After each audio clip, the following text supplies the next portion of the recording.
Welcome to Khetz and in this video I'll be talking about functions.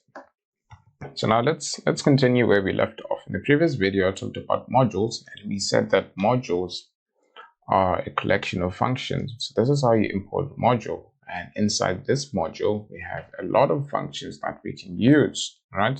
So let's continue from there, but with a twist. So let's call this new function functions.py. So this is it. It's called functions.py. And what I want to do is I just remember that we talked about the square root function, but we didn't use it. So let's use it in this video. So let's say from math import square root, right? There it is. And we want to use the square root function. And before we use it, I just want to assume that you have a background of some algebra. And in mathematics, we have the quadratic formula. So let's say we had, in general terms, x squared plus bx plus c equals 0. And we can solve this by saying x equals minus b plus or minus square root of b squared minus 4ac all divided by 2a. Now, I want to transform this whole expression into Python code. So you can pause the video here and try to do it yourself, because we talked about the square root function, and in other videos we talked about all the other expressions. And this part over here, you can just split into x1, a variable called x1, then use the positive, then x2, perhaps use the negative. So you have to split that section. So all of this is not one expression. You can split them up. One has the positive and the other has a negative. So you can pause the video here and try to put all of this in Python, and we can continue from there. In this video, we'll also be learning some new things, and it's important that you have some background information of what we've been discussing in the series so that you can follow along. So let's get right into it. So this is how you transform that into the quadratic formula. We can just put, let's use this for example. Let's say we had an expression x squared minus 6x minus 16. So let's write it down. So x squared minus 6.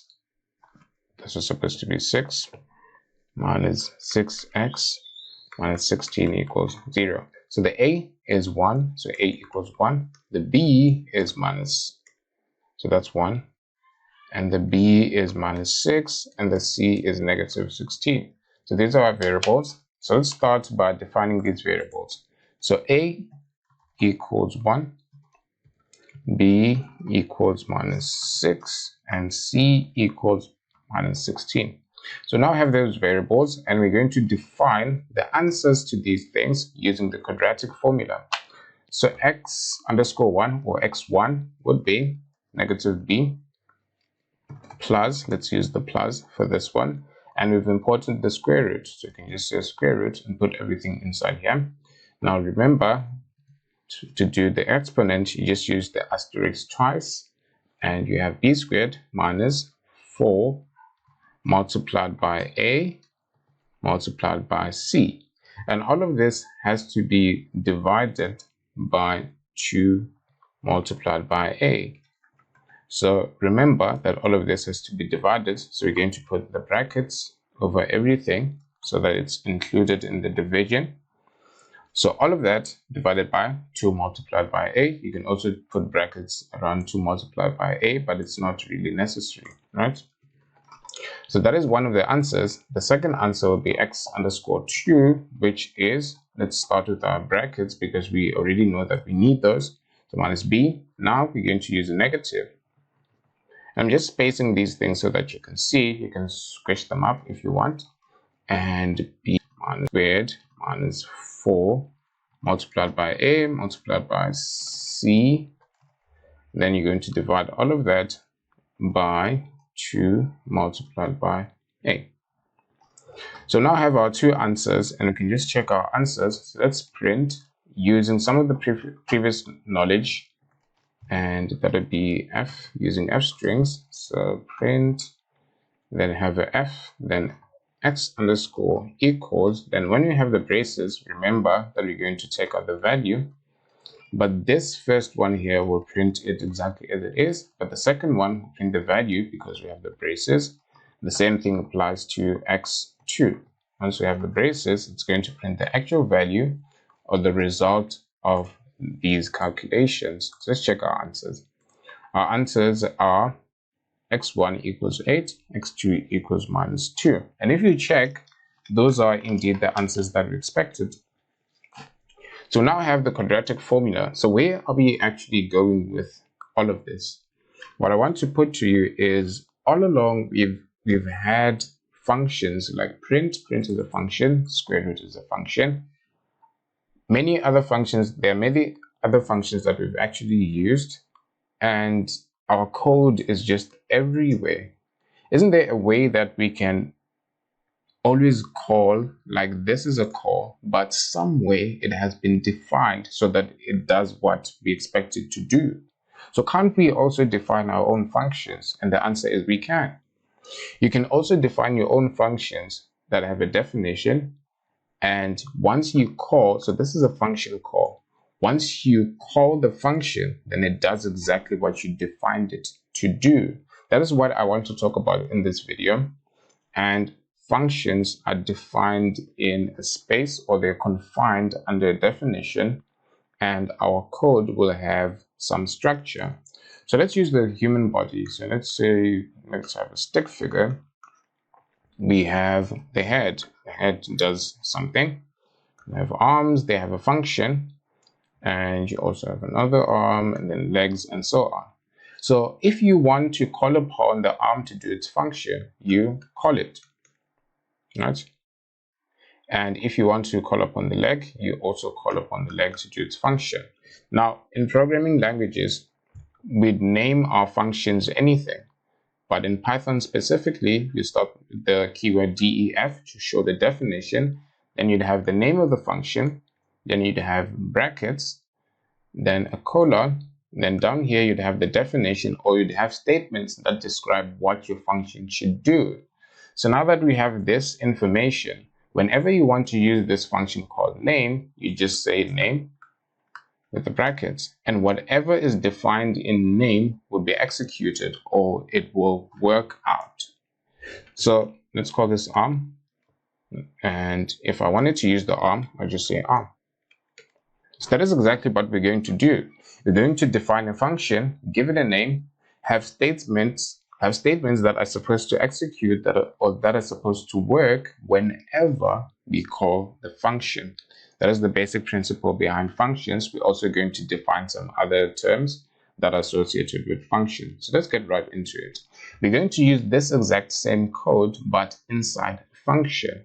And that is why I wanted us to start with this understanding of this quadratic formula. So now let's go down here. Let's say def, which is what you have to do to start defining a function. The definition of a function starts like this. And let's name our function quadratic. You can name it just about anything. This is just a name. So this is the name of the function. Then you have those brackets. Then you have the colon. So you start with the def to define your function. You're going to have the name of the function. Then you're going to have these brackets. Then you going to have the colon. Remember when we were talking about syntax in one of the first videos, we talked about indentation. This is one of the cases where indentation is important.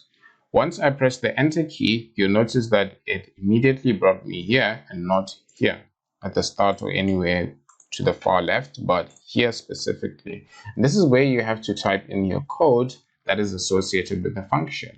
So this indentation shows that all of my code is beneath, or it is within, the function. Anything which I write maybe here to the left is not inside the function, right? And skipping lines going down doesn't really matter, as long as you end up having whatever it is that you want to have inside the function. So if I have that, it's still in the function, even though I skipped quite a few lines going down. As long as it's indented within the function, then it's in the function. But it wouldn't quite make sense to start that low, so let's start up here at the top. We already have the code that we want to have in our function, so let's just copy it, cut it, and then paste it in the function. Make sure the indentation is right. So this is off. I'm going to select all of it. Then I'm going to press tab, and tab will immediately, or it will automatically shift it to the right. And now everything is okay.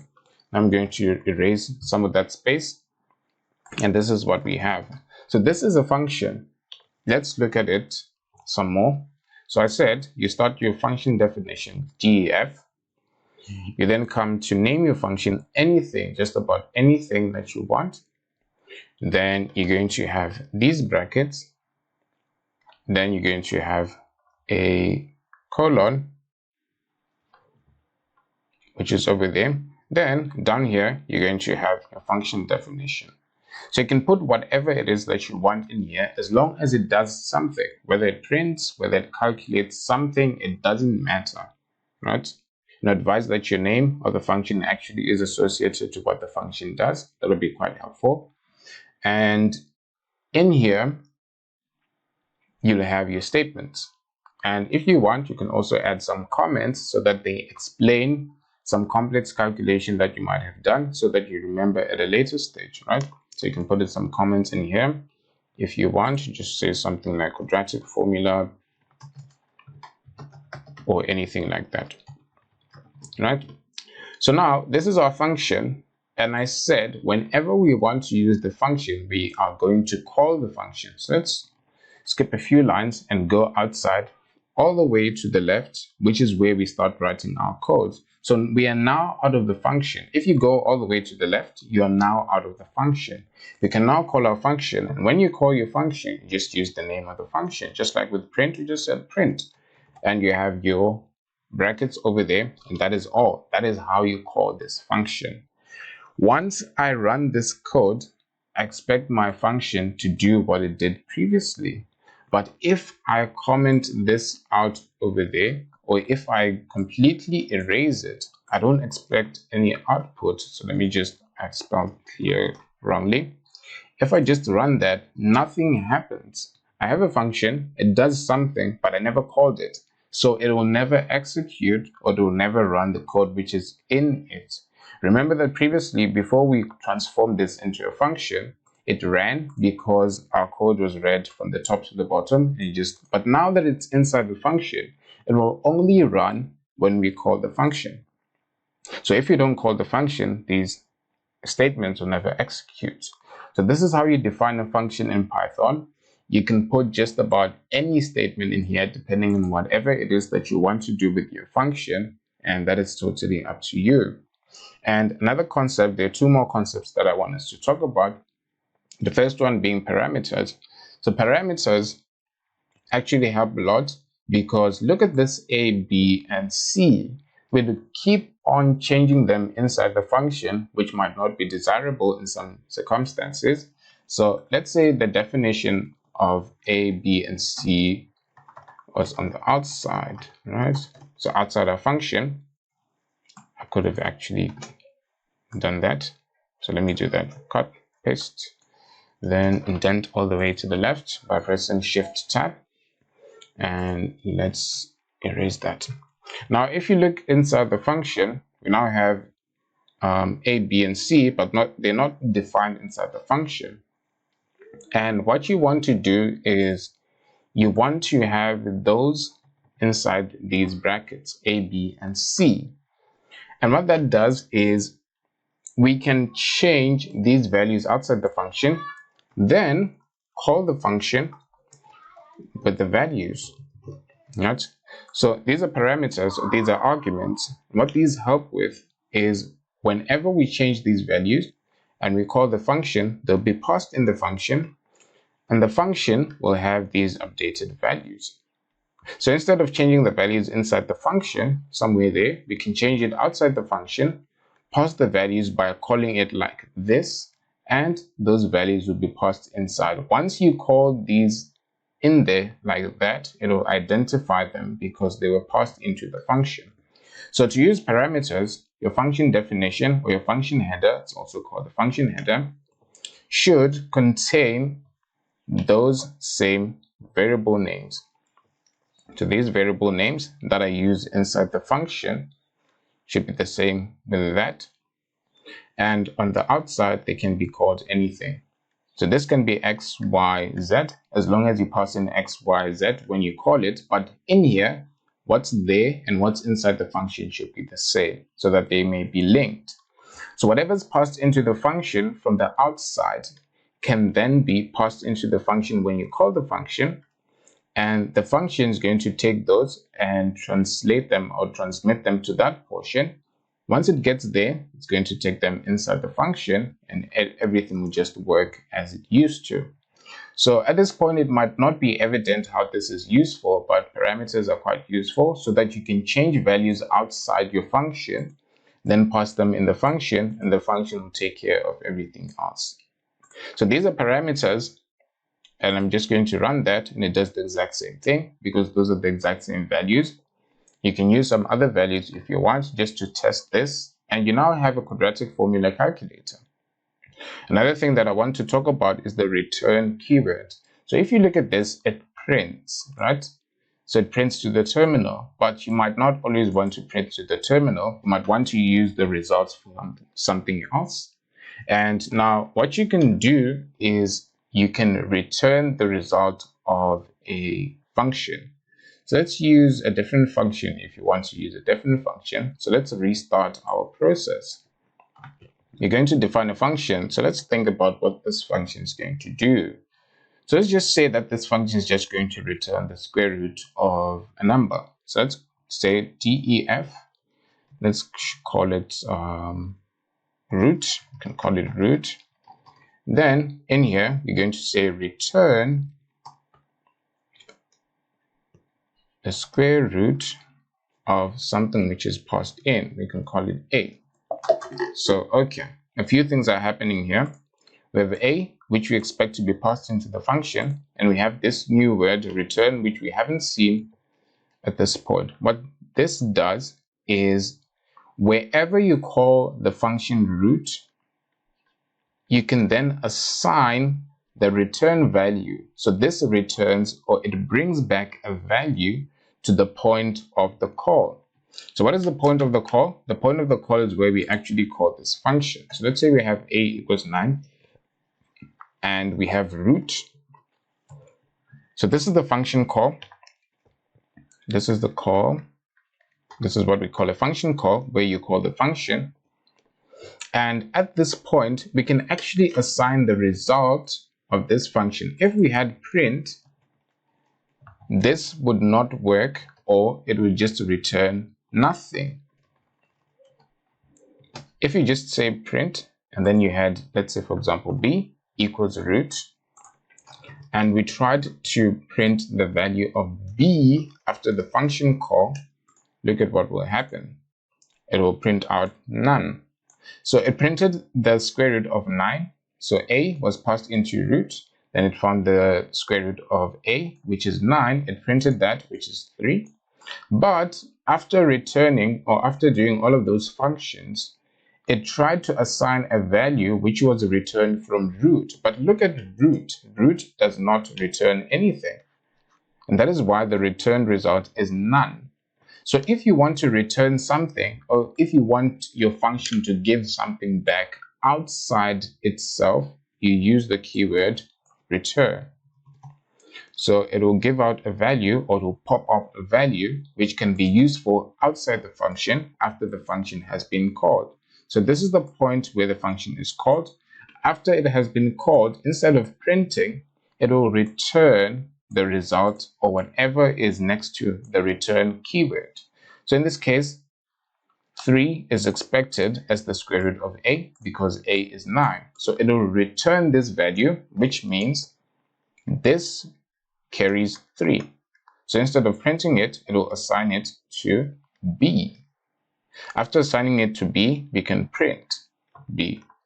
But if we comment this out, there will be no result because there's no print statement that is associated with the function or outside the function. It will only print once we have this print b back, because b now has the value that was returned from the function root. So now let's summarize what we learned in this video. First of all, we learned about functions, how to define them, how to name them, and the syntax that is associated with functions, as well as the indentation that's necessary for functions. Then we learned how to call functions, calling functions with parameters and without parameters, with and without parameters. And parameters are just these things that we either pass or we don't pass to functions. And now we learned about the return keyword, which returns or brings back a value from the function, or after calling the function call now has a value. So that is 3. That's equivalent to 3. And it's going to be assigned to b. So you can either use print if you don't want to return, or you can use return if you want to assign the value to a variable. Then you can print that variable after it has been assigned. So that is what we have over there, and that is what I covered in this video. If you're a bit confused, just ask in the comments or go through the video one more time. If you found this video useful, just give it a thumbs up. If you haven't subscribed, please consider subscribing, and I will see you in the next video.